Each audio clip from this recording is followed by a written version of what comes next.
Barba Blanca. Historias blancas de misterio.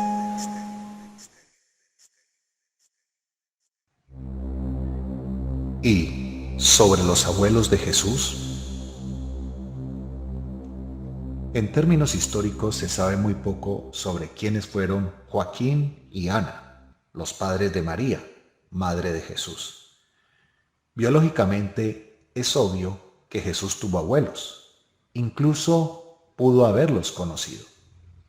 Pero las breves menciones sobre esta pareja, considerados santos por la Iglesia Católica, aparecieron mucho después de su época y parecen haber sido escritas más para justificar los mitos que para relatar hechos históricos.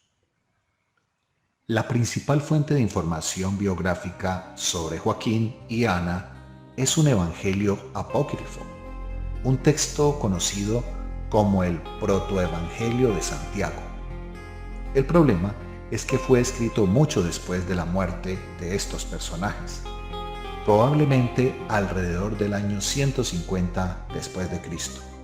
Y, por supuesto, se hizo en un contexto de afirmación de los valores sostenidos por esos primeros cristianos, empezando por la necesidad de justificar el origen de María, la madre de Jesús, como para reforzar que ella no provenía de una familia cualquiera.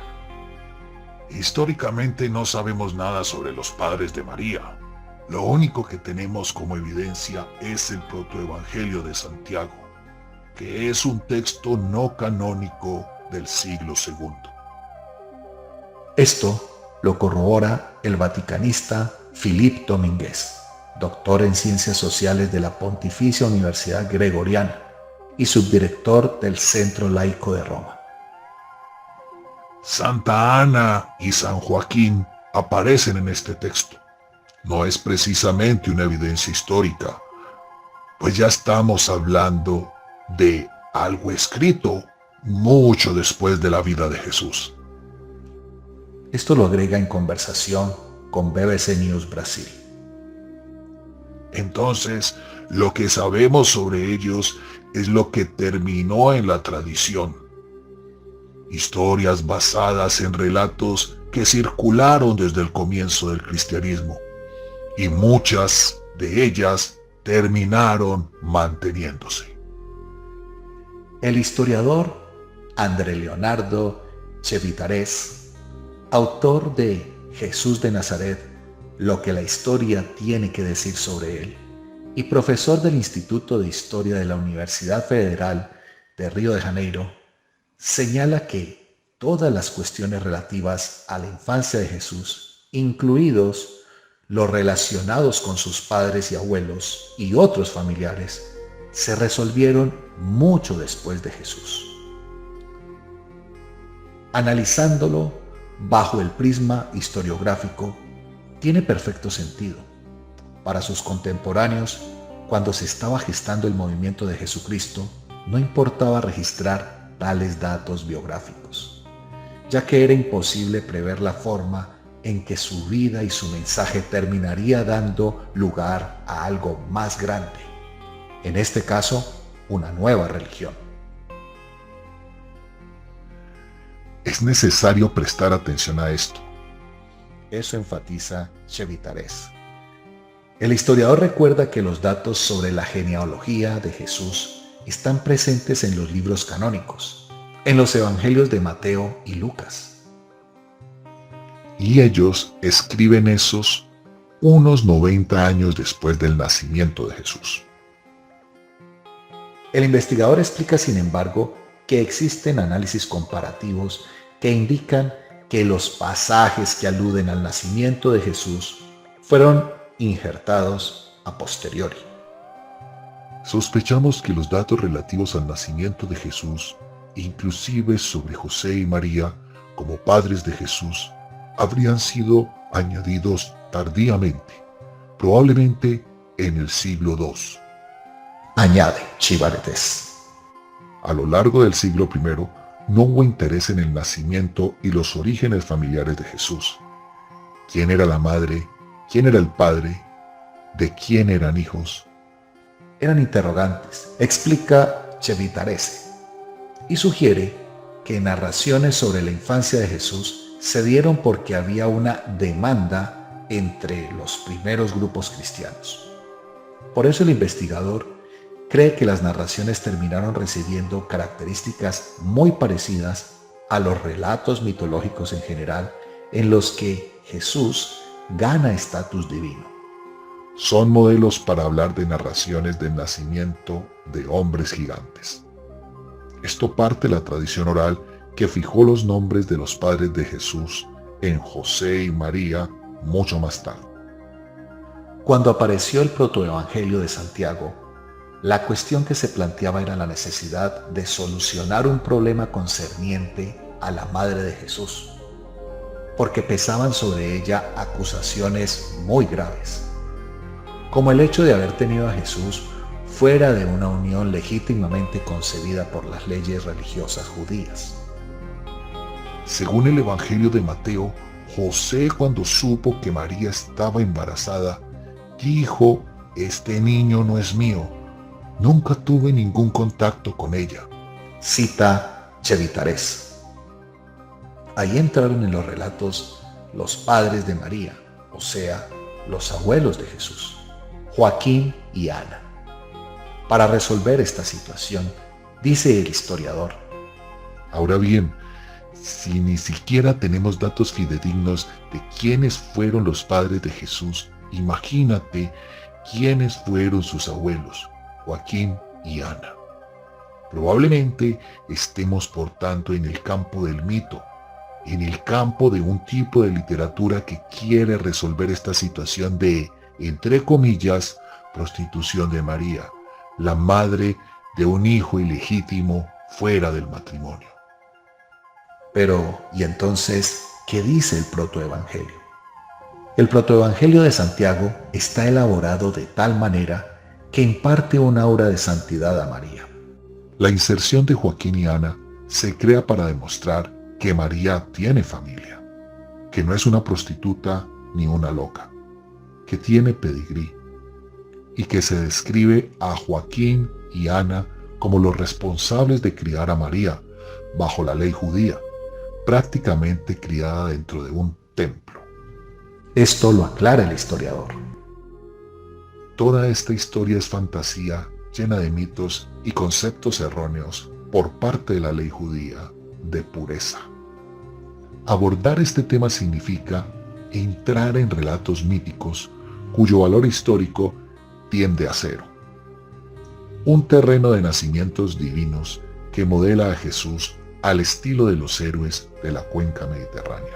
Al mismo tiempo está la tradición oral con mucho imaginario popular y el trabajo de editores que van cambiando la información dándole rasgos históricos. Es muy difícil conocer información históricamente precisa sobre estas dos figuras santas. Esto lo comenta a la BBC Tiago Maerki, investigador de la Universidad Federal de Sao Paulo y miembro de la Sociedad Hagiográfica en Estados Unidos. En referencia al protoevangelio, dice que narra el milagroso nacimiento de María, quien según el texto nació de padres estériles. Según este, Joaquín y Ana ya eran mayores y no tenían hijos. En ese momento, una pareja sin hijos era considerada maldita por Dios.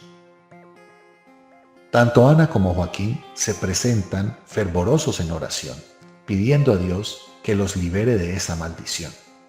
Esto lo comenta el investigador. El texto apócrifo menciona que una vez que, al hacer sus donaciones en el templo, Joaquín fue reprendido por Rubén, un sacerdote, diciéndole que, por no tener hijos, incluso casado por más de 20 años, no sería digno de hacer la ofrenda. Entonces, Joaquín habría ayunado durante 40 días en el desierto para que sus oraciones fueran escuchadas. De regreso a casa, Ana lo estaba esperando en la llamada Puerta Dorada de Jerusalén, y la concepción que dio lugar al nacimiento de María habría sido un gran milagro de Dios. Maerki comenta además que en la Edad Media surgió la tradición que en esa concepción no hubo acto sexual.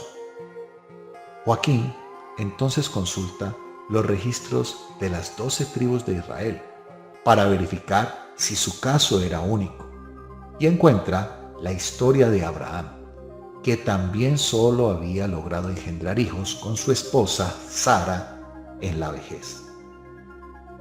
Como comenta el investigador Maerki, la belleza del relato apócrifo reside precisamente en que tanto Joaquín como Ana se presentan como dos biografías de tristeza, de profunda angustia por no producir descendencia, y al mismo tiempo como dos que creían en la oración, que Dios hiciera un milagro, y luego se convierten en padres de la figura santa más grande de la Iglesia, que es María. Maerki también encontró menciones de la pareja en otro texto apócrifo, el Evangelio del Pseudo Mateo. En él hay referencias más específicas. Comenta Maerki que describen a Joaquín como una figura extremadamente devota y preocupada por los demás, que dividía lo que producía en tres: para el hogar, para donar al templo y el resto para los desfavorecidos. El texto demuestra a un hombre de carácter extraordinario.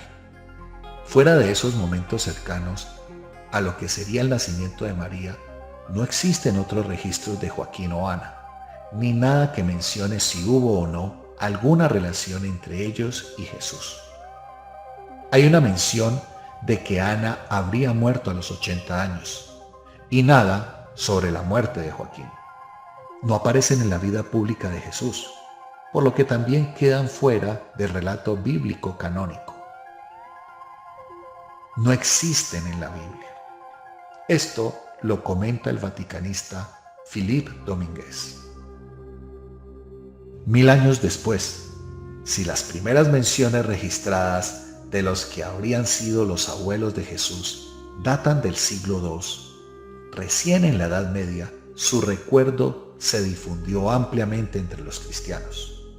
La formalización de esta devoción solo empezó a partir de los siglos XI, XII, 1000 años después. Esto lo comenta Domínguez. Maerki cree que los principales responsables de difundir estas historias fueron los cruzados. Hacia el año 550 ya existía una basílica dedicada a Santa Ana en Constantinopla, en la Iglesia Oriental. Pero en Occidente, la fiesta dedicada, la Santa, comenzó a extenderse mucho más tarde.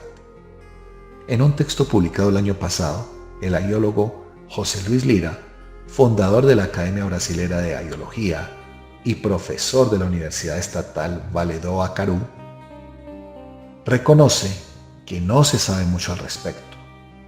Describe, sin embargo, algunas historias relacionadas con Santa Ana. Creo que la parroquia más importante que se le dedica es la parroquia papal, existente dentro de la ciudad del Estado del Vaticano. Su construcción data del siglo XVI. La bendición del templo tuvo lugar en 1583. En Jerusalén está la Basílica de Santa Ana, construida sobre la casa de la Santa. Es el lugar de nacimiento de Nuestra Señora.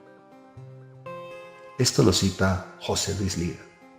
El aiólogo también recuerda un viejo informe de un soldado que estaba en Tierra Santa y sabía dónde estaba enterrada Ana, pero temía por su profanación durante la expansión musulmana. El cuerpo de la santa fue luego confiado a los cristianos que lo habrían llevado a Francia, en la Catedral de Abd, en el sur del país. Estos restos mortales, según el relato, fueron redescubiertos 530 años después, cuando el emperador Carlomagno, entre el 742 y el 814, pasaba por la ciudad. Se abrió el ataúd y apareció el cuerpo sagrado con una placa de plata sobre la cabeza, escrito en griego: la calavera de Santa Ana, la Madre de Dios. Dice Lira. Como era de costumbre en la época medieval, esos restos mortales acabaron repartidos en reliquias, de modo que fragmentos de lo que sería el cráneo y otros huesos de la santa acabaron difundiéndose entre nobles y religiosos europeos. Según la historia publicada por el sitio web de noticias sobre la Santa Sede, Vatican News, el culto a los abuelos de Jesús se desarrolló primero en Oriente y luego en Occidente. Pero a lo largo de los siglos fueron recordados por la Iglesia en diferentes fechas, dice el texto. La cronología relata que en 1481 el Papa Sixto IV introdujo la fiesta de Santa Ana el 26 de julio, día de su muerte, según la tradición. En 1510, el Papa Julio II inserta el calendario litúrgico, la memoria de San Joaquín el 20 de marzo.